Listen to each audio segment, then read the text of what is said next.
Olá, sétimos anos do ensino fundamental, tudo bem? A gente começa agora a nossa semana 3 da apostila 1 com o tema Antiguidade Clássica. O que é a Antiguidade Clássica? O período da história, as sociedades e o que foi criado nesse período que até hoje nos influencia e foi passando, né, ao longo da história, ao longo do tempo. Então vamos lá.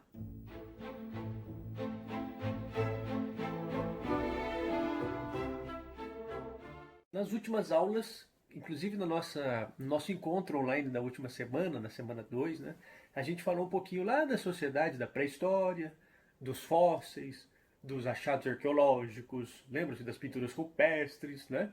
E aí a gente veio fazendo uma revisão bem rapidinha sobre os primeiros povoamentos humanos, as primeiras cidades, o domínio da agricultura, a ocupação humana, a margem dos grandes rios, né? Inclusive a gente viu um mapinha sobre as primeiras, um mapa sobre as primeiras cidades na história da humanidade, e essas primeiras cidades só foram possíveis de serem construídas graças à agricultura, ao domínio da agricultura, porque aí a gente tinha alimentos em grande oferta, não precisava mais ficar se deslocando por aí, caçando em busca de alimentos. Então, surgem esses primeiros aldeamentos, essas primeiras cidades, esses primeiros povoamentos, e sempre à margem de grandes rios, próximos a vales férteis desses grandes rios, certo?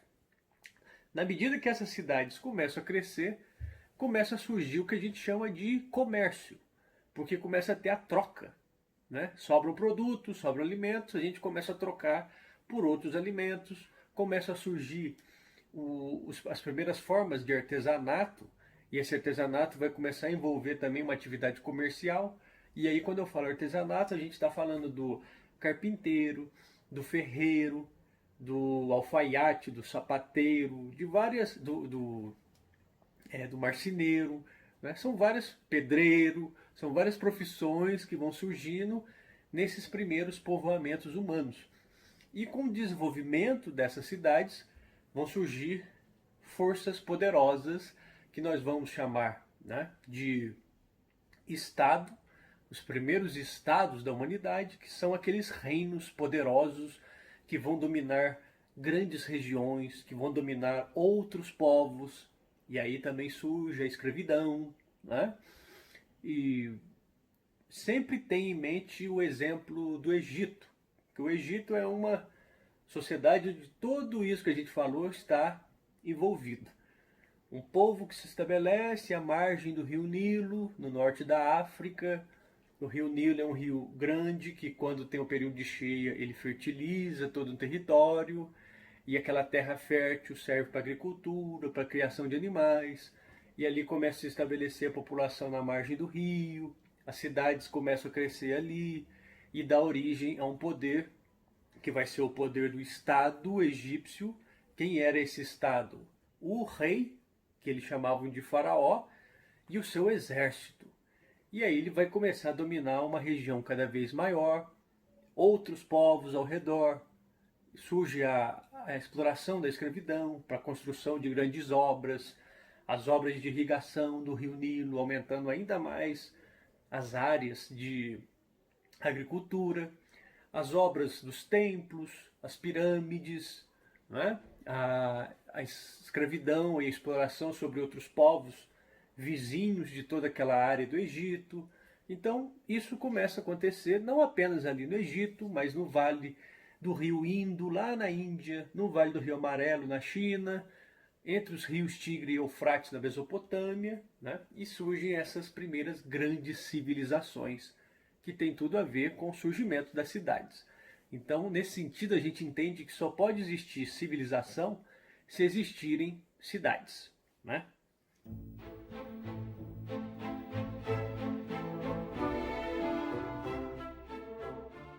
E aí fica uma perguntinha, né? A qual civilização nós hoje pertencemos? Tem muitos debates sobre isso. Mas se a gente traçar boa parte das nossas leis, do nosso idioma, da nossa cultura, a gente retorna no tempo localizando no mar Mediterrâneo, no sul da Europa e norte da África, muitas das origens de coisas que nós até hoje partilhamos, de valores que a gente segue, de tradições, que são as civilizações da Grécia e de Roma.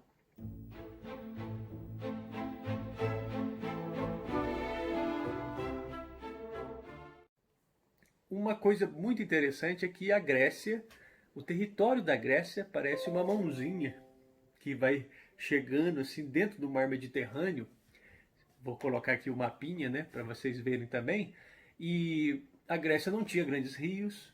Os gregos praticavam agricultura, mas não da mesma maneira que esses outros povos que nós falamos anteriormente. É um território cheio de montanhas, em alguns pontos montanhas tão altas que assim, é impossível habitar e é impossível praticar agricultura. Então, na Grécia, essas cidades vão surgir principalmente pela atividade comercial. Umas poucas pela agricultura, como é o caso de Esparta, que foi uma das principais. Quem já assistiu, quem já leu quadrinhos dos 300, né? A famosa Esparta, cidade dos guerreiros. Mas a maior parte das cidades da Grécia surgiu como portos, portos comerciais, ou seja, fazendo atividade comercial. E a Grécia jamais se tornou um reino unificado. Nunca existiu um rei grego, porque cada uma dessas cidades, que os gregos chamavam de polis, né? Então a reunião dessas várias cidades é que formava aquele universo, aquela civilização grega. E os gregos vão inventar uma série de coisas muito interessantes ao longo da sua história, lá na antiguidade, e essas invenções a gente vê a seguir, que são práticas e costumes que a gente segue até hoje, de uma maneira ou de outra, na nossa sociedade.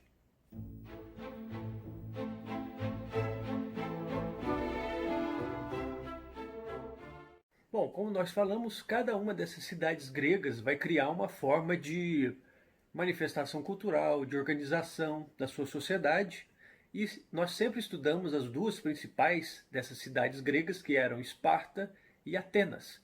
Esparta e Atenas viviam uma relação de irmãs e rivais nesse mundo grego.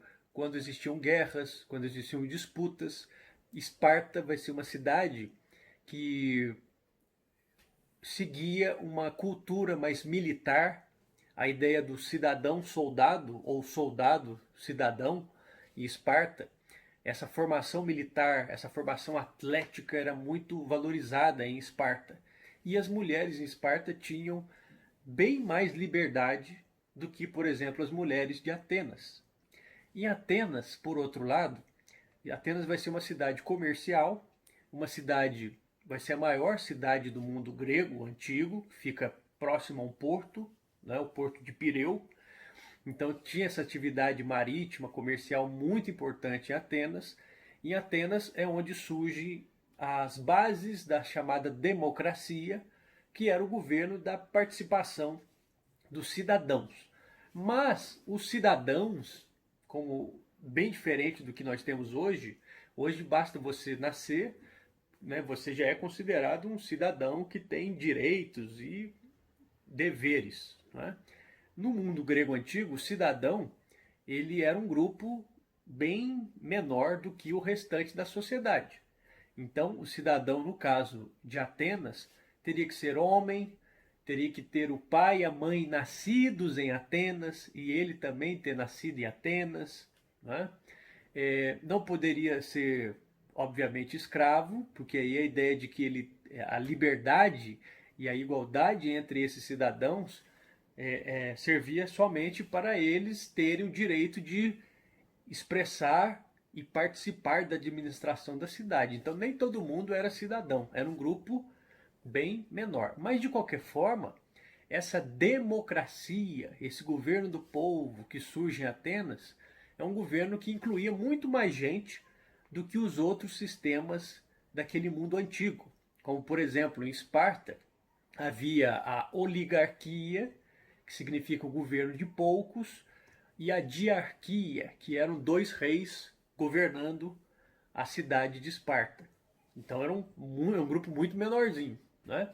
E Atenas, no chamado período clássico, a gente está falando aí por volta de 400 anos antes de Cristo, é bastante tempo, né? Hoje nós estamos no ano 2021, depois de Cristo. E a gente está falando no período antes de Cristo, cerca de 400, 350 anos antes de Cristo, em Atenas surge a chamada democracia, que era uma forma de governo onde os cidadãos iam à praça, iam a áreas abertas, que eles chamavam de ágora, e ali discutiam, debatiam e votavam as decisões da administração da cidade. Essa é a origem do que a gente chama de política, porque a cidade grega era chamada de polis, né? Então a atividade de se governar uma polis era chamada política. E aí com os gregos surge uma série de costumes, uma série de instituições, né, de poderes que vão envolver a democracia e a política. Por isso nós dizemos que a Grécia é o berço da democracia. Não a democracia que nós temos hoje, das eleições e tal, mas o início desse tipo de organização, né, de prática na sociedade. Então, quando a gente na sala de aula faz uma votação, a gente sempre diz, né, lembra que isso, essa prática de votar, essa prática de falar cada um a sua opinião, tem origem lá no mundo grego antigo, tá?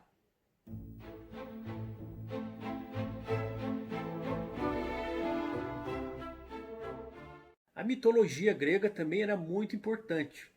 Vocês já devem ter assistido a Percy Jackson ou ouvido falar sobre as lendas gregas do desenho do Hércules, né? Então aquelas centauro, minotauro, sátiros, ninfas, semideuses, heróis, né? É, o filme Fúria de Titãs, por exemplo, que mostra a história de Perseu contra criaturas que saem do mundo subterrâneo, domínios de Hades, Poseidon no mar, Zeus, o deus do trovão. A gente tem uma série muito rica dessas mitologias gregas, dessas histórias fantásticas do mundo grego. E para os gregos, aquilo realmente existia no dia a dia. Eles acreditavam realmente na existência desses deuses e dessas criaturas. Inclusive havia, em honra aos deuses, os Jogos Olímpicos, que nós hoje reproduzimos. As Olimpíadas, elas têm origem lá no mundo grego antigo, quando era um período de trégua, ou seja, não podia haver guerra entre as cidades, não podia ter conflitos entre as cidades, e durante aquele período cada cidade enviava seus representantes para a localidade, a polis chamada Olímpia, e em Olímpia aconteciam os Jogos Olímpicos, em honra desses deuses. Então olha como é que nós temos, né, várias dessas influências gregas até o mundo de hoje. Mas além dessas mitologias, no mundo grego também vai surgir uma coisa chamada filosofia.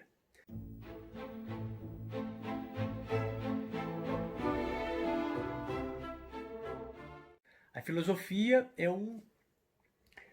uma reflexão, um pensamento sobre a realidade sem recorrer, sem buscar a explicação no sobrenatural. Por exemplo, os gregos vão começar a pensar por que chove sem a ação do deus, né, do trovão, Zeus ou Deus ou outros deuses. Por que isso acontece sem precisar explicar isso por meio da mitologia? Eles vão começar a observar por que tem dia e noite, por que existe certos períodos das estações do ano, o que muda na agricultura, uma série de perguntas sobre a realidade que não necessariamente tinha a ver com a explicação da mitologia. Esse pensamento não era só em relação à natureza. as coisas que acontecem na natureza, mas também em relação a nós, seres humanos, o sentido da vida, o sentido de viver, né? Tudo isso os gregos vão começar, muitos gregos vão começar a pensar sobre esses assuntos. E pensar sobre esses assuntos é o que os gregos vão chamar de filosofia, que significa o amor à vida, né? Ou seja, o amor a pensar essas questões da nossa vida. E a filosofia vai ser a origem de várias outras áreas de conhecimento que nós chamamos hoje de ciências, certo? Quais ciências? A geografia, a história, a biologia, a física, a astronomia, né? Os gregos não, algumas dessas eles não inventaram, mas eles desenvolveram, certo? A medicina, várias áreas, vários grandes pensadores daquele mundo antigo, a matemática, né? Eles vão desenvolver e pensar sobre esses assuntos, sem precisar recorrer aos deuses, né? Então os gregos vão iniciar uma tradição que tem a ver com o pensamento científico, as ciências. Explicar o mundo de maneira natural, sem recorrer ao sobrenatural, às mitologias. Isso também surge lá na Grécia Antiga. Tá? Então nós vemos uma série de grandes contribuições dos gregos para a humanidade, em especial para o mundo como um todo, mas a nossa cultura ela tem grande influência desse pensamento do mundo grego antigo, tá?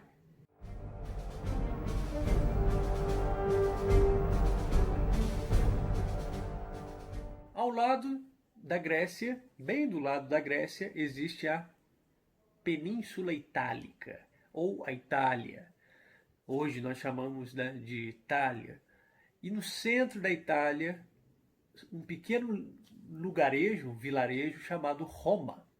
E Roma vai iniciar um crescimento muito grande e principalmente apostando no comércio, no controle do comércio e também na força militar. E aí nós vamos ter a formação, ao longo dos séculos, de uma grande civilização, a mais poderosa civilização do mundo antigo, que é a civilização romana. Os romanos vão ter um controle gigantesco de toda a região do mar Mediterrâneo, que eles vão chamar de Nosso Mar. E esse mar Mediterrâneo, ele pega o sul da Europa, o norte da África e parte do Oriente Médio. É uma área muito grande. E os romanos vão controlar toda aquela área ali. Os romanos eles vão receber influências dos gregos em várias áreas, mas os romanos também vão desenvolver muita coisa por suas próprias capacidades. E isso a gente vai ver agora na sequência.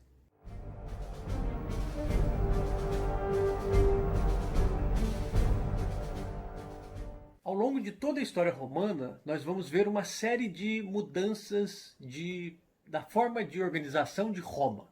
Começa ali um vilarejo, quando na primeira fase de crescimento desse vilarejo é uma monarquia, é um reino, existiam reis ligados às primeiras famílias que fundaram Roma, os chamados patrícios, e ao longo da história de Roma nós vamos ver uma eterna disputa entre os patrícios, que eram as primeiras famílias, as famílias fundadoras de Roma, e os chamados plebeus, o povo de Roma, aqueles que não tinham origem nessas famílias importantes, fundadoras de Roma. Então, patrícios e plebeus vão estar sempre nessas disputas ao longo de toda a história romana, certo? E Roma vem no ano 509 a.C. com uma criação muito interessante que é a chamada República, a República Romana. A palavra república vem de res publica, que significa coisa do povo, ou coisa pública, governo público. governo do povo. Na prática, seria uma maneira de atender a muitos interesses dos plebeus, né? A questão, por exemplo, de direitos, aumentar os direitos e a segurança de vida para esses plebeus. E ao mesmo tempo, essa República Romana vai trazer a ideia de integrar boa parte da sociedade às fileiras do exército romano. E aí se inicia a formação de um grande exército, de uma estrutura militar, onde boa parte daquela população de plebeus vai sendo absorvida pelo exército romano. E Roma vai se tornando uma máquina de guerra e de conquistas, e aí uma série de conquistas sobre outras cidades muito importantes na época, como por exemplo Cartago. Cartago era uma cidade comercial igual Roma. Cartago controlava boa parte do comércio no mar Mediterrâneo e acaba entrando em choque contra Roma, que também investia nessa mesma iniciativa de controle do comércio no mar Mediterrâneo. E os romanos vão fazer uma série de guerras contra Cartago e vão vencer Cartago. E o poder de Roma vai aumentando cada vez mais. Os romanos eram muito bons na questão da conquista militar. Eles ganham muita experiência nessas guerras contra Cartago e contra outras cidades que ficavam também às margens do mar Mediterrâneo, e Roma vai aumentando cada vez mais o seu poder. Ali está o início do que nós vamos chamar de Império Romano. O Império Romano é a terceira fase de Roma. Roma inicia ali um vilarejo, claro, né? Tudo tem um início, se torna uma monarquia, né? Funda-se ali uma monarquia por volta do ano 750, 753 a.C., é muito tempo antes de Cristo. No ano 509 a.C., Roma se torna uma república, que é esse período das conquistas militares e tal. Passam-se 500 anos dessa república. Ali, por volta do nascimento de Cristo, um pouquinho antes do nascimento de Cristo, é fundado o Império Romano, com toda essa estrutura que veio também da república, tá? Principalmente as forças militares. Mas aí Roma se torna um império, com a figura de um imperador, e essas conquistas elas vão aumentar ainda mais pelos próximos 200 anos, com uma força militar imensa, com um número de escravos gigantesco que Roma conquista, que coincide com o período ali de nascimento de Jesus. Então basta você pegar a história de Jesus que você vai ver a ocupação dos romanos lá na terra de Jesus, né? Que é a Judéia, a cobrança de impostos que os romanos faziam sobre o povo judeu, a fiscalização que o exército romano fazia contra aqueles que se revoltavam contra o poder de Roma. Inclusive o próprio Jesus paga com a vida por ter enfrentado em boa parte esses poderes, né? Então isso que Roma fez na Judéia, na terra de Jesus, os romanos faziam em várias outras regiões, essa conquista romana. E os romanos vão, não que tudo fosse violência por parte dos romanos, mas havia também a ideia de levar o que eles chamavam de civilização, os valores da cultura romana. E quais valores seriam esses?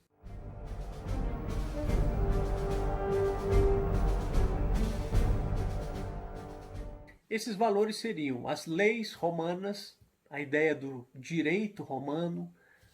Tudo para valer tem que estar escrito em um código, não é? Então essa é uma tradição romana.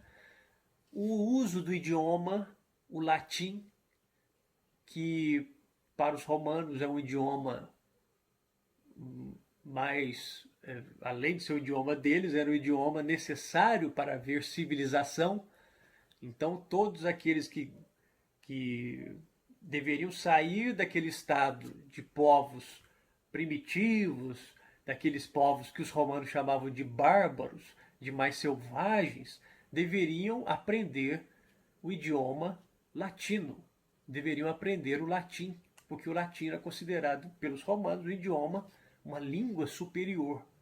Além disso, a questão da organização política dos romanos, a preocupação em construir as cidades que os romanos consideravam que para ser civilizado deve-se habitar nas cidades. E as cidades romanas vão ter o abastecimento de água por meio dos aquedutos, as fossas, que é o esgoto, banhos públicos, prédios públicos, ruas, calçadas, estradas, inclusive a ideia de criar uma rede de estradas que ligassem todo aquele mundo a Roma tinha a ver com o deslocamento mais rápido do exército, para aumentar o controle sobre as regiões, e também melhorar a atividade comercial.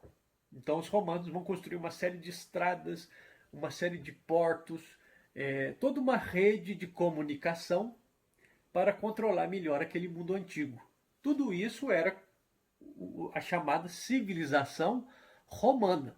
Mas em troca dessas construções e melhorias, digamos assim, os romanos agiam violentamente quando a questão era o pagamento de impostos e o domínio sobre povos que resistiam a esse controle de Roma, como acontece ali na época de Jesus, como acontece em outras áreas, em outros lugares daquele mundo cercado, né? Aquele mundo dominado pelos romanos, e os romanos vão entrar em conflito principalmente com os povos do norte da Europa, do centro e do norte da Europa, que eles chamavam especialmente de bárbaros. E a partir desses conflitos aumentando, a partir do problema da escravidão, que é cada vez mais difícil manter o controle sobre uma população muito grande de escravos, a briga entre generais, uma série de conflitos entre vários chefes militares em Roma, tudo isso vai virando um caldeirão. Então, ali por volta do ano 300 depois de Cristo, 400 depois de Cristo, isso tudo começa a se combinar, essa crise toda, o que vai levar aos poucos ao fim do Império Romano, que marca inclusive quando acaba oficialmente esse Império Romano do Ocidente, né? Porque aí Roma vai ter uma parte ocidental, uma parte oriental, a parte ocidental em Roma, a parte oriental onde hoje é Istambul, na Turquia, que vai ser chamada na época de Constantinopla, mas a parte inicial desse Império Romano, a parte ocidental mesmo, na cidade de Roma, vai enfraquecendo. Por volta do ano 300 depois de Cristo, 350, 400, Roma vai resistindo, mas no ano 476 depois de Cristo, esse Império Romano acaba. A cidade de Roma é invadida, mas ele não acaba assim, bum, né? Desapareceu. O que acontece? Em vários lugares onde antes os romanos dominavam, vários povos começam a ocupar, e esses povos eram chamados povos bárbaros, povos, tribos, que vinham do centro e do norte da Europa. Muitas delas já tinham mudado um pouquinho seu estilo de vida, inclusive seguindo o estilo de vida romano. Muitos desses povos já haviam se misturado aos romanos, a partes do exército romano. Então, quando a gente pensa nos povos bárbaros, que seriam aqueles selvagens, não é bem assim que eles chegaram invadindo tudo, destruindo tudo. Isso vai depender de região para região. Mas o que acontece com o Império Romano? Ele enfraquece. E aí ele oficialmente acaba no ano 476 depois de Cristo. Então olha só o tamanho da história romana. No ano 753 antes de Cristo ele é fundada a cidade de Roma. Depois passa-se um bom tempo, no ano 509 antes de Cristo é fundada a República Romana. Aí vem o período de conquistas militares. E aí por volta do ano entre o ano 30, 27 antes de Cristo, funda-se o Império Romano, primeiro imperador romano, Otaviano, né? E aí passa-se um período de praticamente 500 anos até o ano 476 depois de Cristo, quando esse Império Romano acaba. Então Roma durou muito tempo, mais de 1000 anos de Roma, né, de domínio, de cultura, de civilização romana. E aí, quando acaba esse Império Romano, o que, que vem no lugar? Uma série de pequenos reinos que nós chamamos de reinos bárbaros, e tem início o período que chamamos de Idade Média, que é o assunto que a gente vai estudar mais ao longo desse 7º ano. O que foi a Idade Média?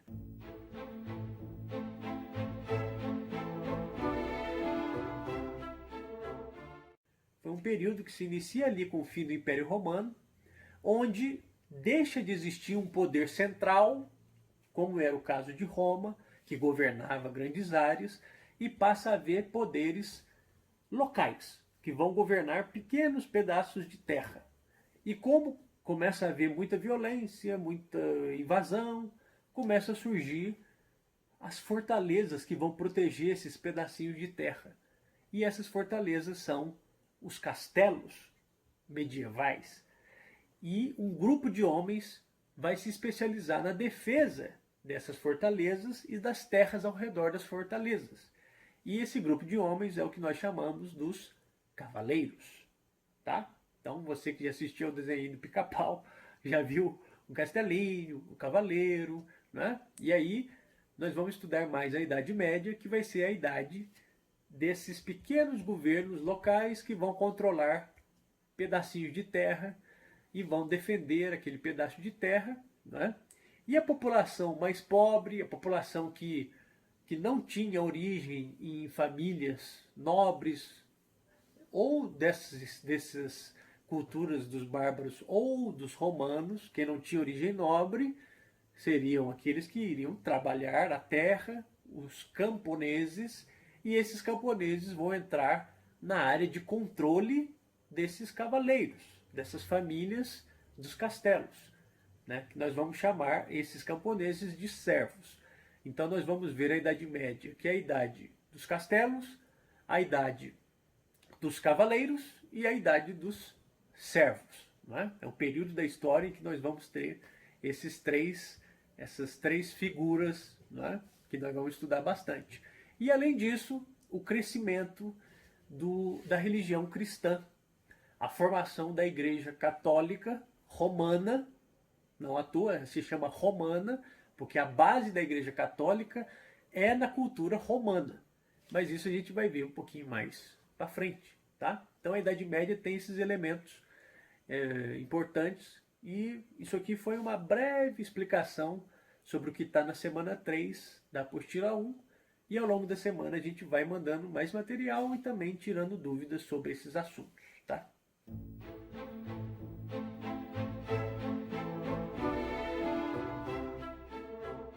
Análise das atividades. Momento mais esperado desses vídeos, né, gente? Bom, atividade 1 da semana 3.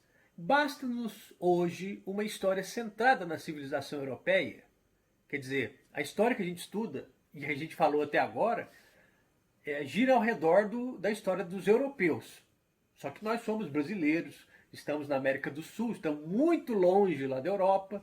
E por que a gente fica estudando, afinal, a história da Europa, né? Somos nós europeus? Não.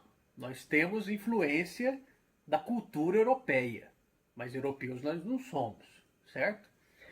Podemos entender a globalização apenas a partir de uma perspectiva ocidental? A globalização é o que nós vivemos no mundo de hoje. Várias culturas se conhecendo ao mesmo tempo.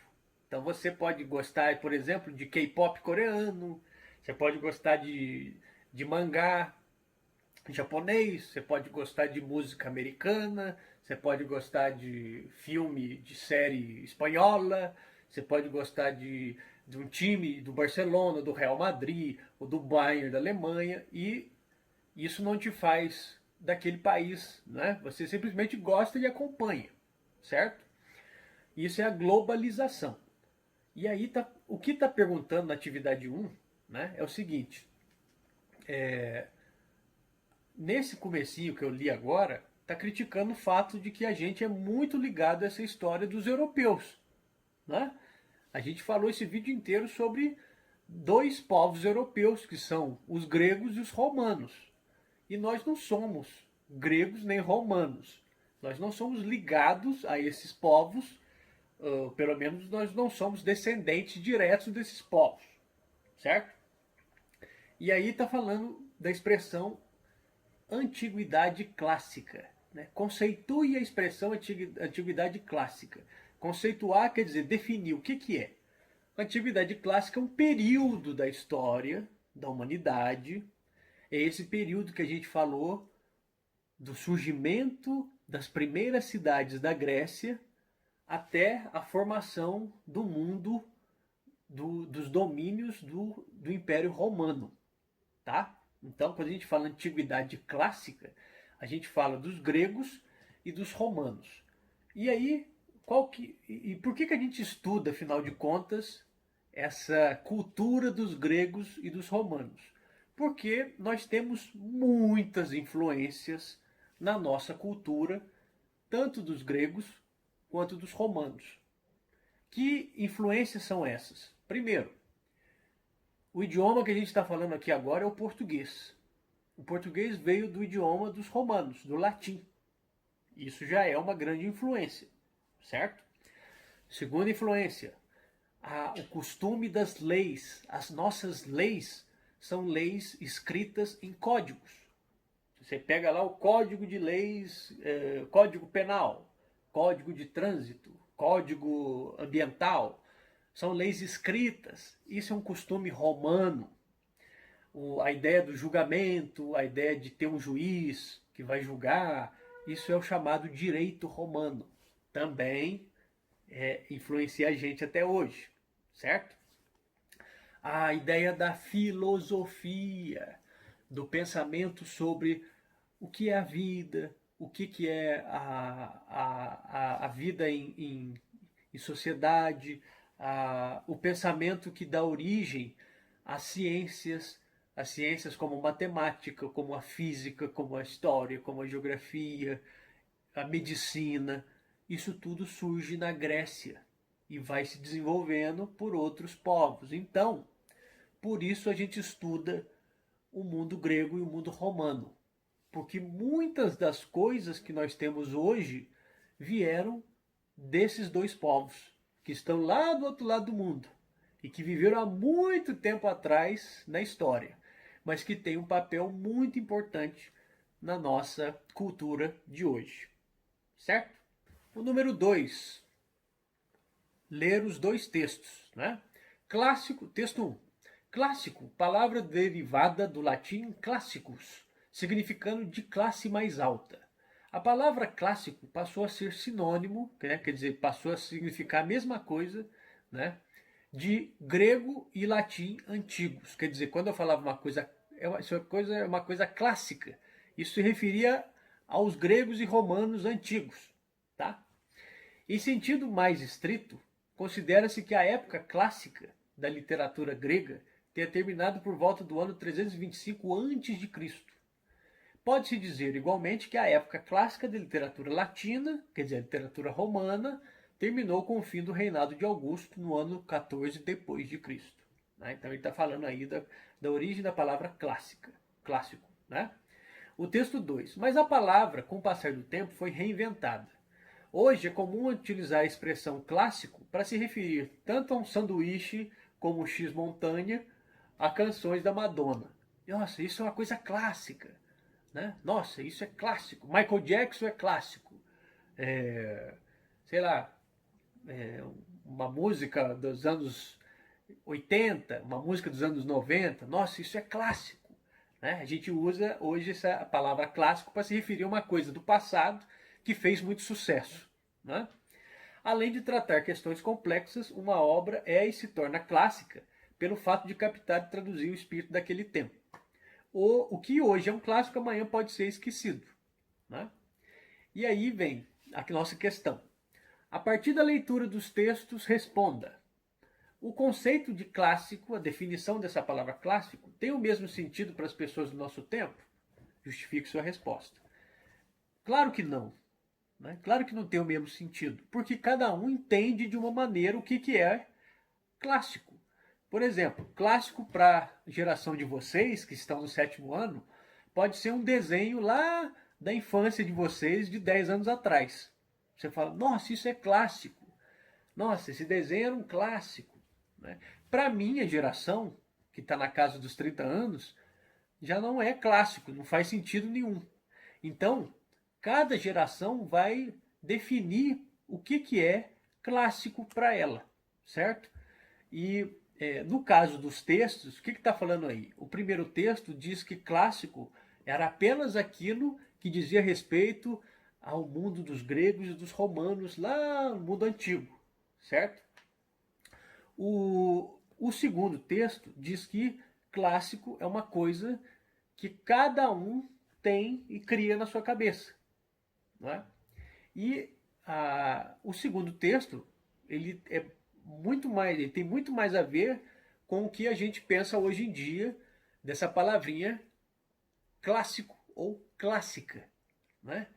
Então, toda vez que você assistir a um filme, que você escutar uma música que tem a ver com a sua infância, ou agora que vocês estão entrando na fase da adolescência, quando vocês escutarem, quando vocês forem mais velhos e escutarem sobre essa música, sobre esse filme, você vai falar, nossa, isso é clássico. Quer dizer, isso fazia parte de um passado e fez muito sucesso. Né? E aí, esse texto 2, essa atividade 2, ela está fazendo com que a gente pense um pouquinho por que chama o período dos gregos e dos romanos antigos, por que chama a antiguidade clássica? Porque durante muito tempo os gregos e romanos antigos, né, foram considerados os clássicos da humanidade, onde tudo de mais importante da humanidade começou. Né? Onde tudo mais importante da humanidade fez sucesso. Foi lá na Grécia Antiga e na Roma Antiga. Tá? Então essa aí é a respostinha do número 2. Que, aliás, são questõezinhas bem difíceis para o sétimo ano, viu? Pensem bem, mas é assim, tá bem puxadinho para sétimo ano. Mas é isso aí. E o número 3, atividade 3, pede para você fazer uma pesquisa sobre alguma herança cultural deixada pelos gregos ou pelos romanos. Tem várias coisas que vocês podem pesquisar. Vocês podem pesquisar sobre as ciências, vocês podem pesquisar sobre a democracia, vocês podem pesquisar sobre as técnicas militares, as formas de batalha dos romanos, ou as leis romanas, ou as cidades. Como é que eram as cidades dos gregos? Ou como é que era uma cidade romana? Como é que era o dia a dia, a roupa dos gregos? E como é que era a roupa dos romanos? Né? Você pode... A alimentação, os Jogos Olímpicos. Como é que eram os Jogos Olímpicos da Antiguidade Clássica e como é que são os Jogos Olímpicos de hoje? São sugestões aí que eu deixo para vocês. Qualquer uma dessas vocês podem escolher ou várias outras. E faça uma ilustração. O legal dos Jogos Olímpicos é que você pode fazer um desenho ali, né? Ou das roupas, ou das cidades que você pode pesquisar, né? Tem várias coisas que você pode olhar, consultar e fazer uma ilustraçãozinha para nós nessa atividade 3, tá? Então, uma herança cultural, algo que os gregos ou os romanos criaram lá na época deles e que até hoje tem uma certa influência na nossa sociedade, tá? Então você escolhe uma dessas e faz uma ilustraçãozinha, um desenhinho, né? Faz uma criação aí. Se você não souber desenhar muito bem, você pode fazer um quadrinho, uma ilustraçãozinha, um pensamento, né? Aí vai da criatividade de vocês, tá? Mas é só escolher uma dessas heranças culturais e fazer elaborar um pouquinho essa resposta, tá bom?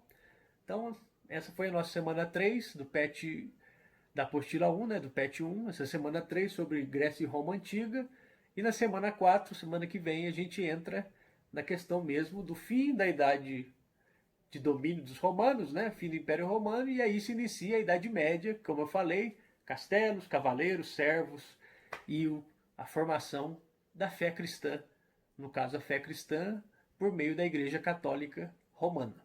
Tá bom? Então é isso. Boa semana, bons estudos para vocês e até a próxima, pessoal. Tchau, tchau.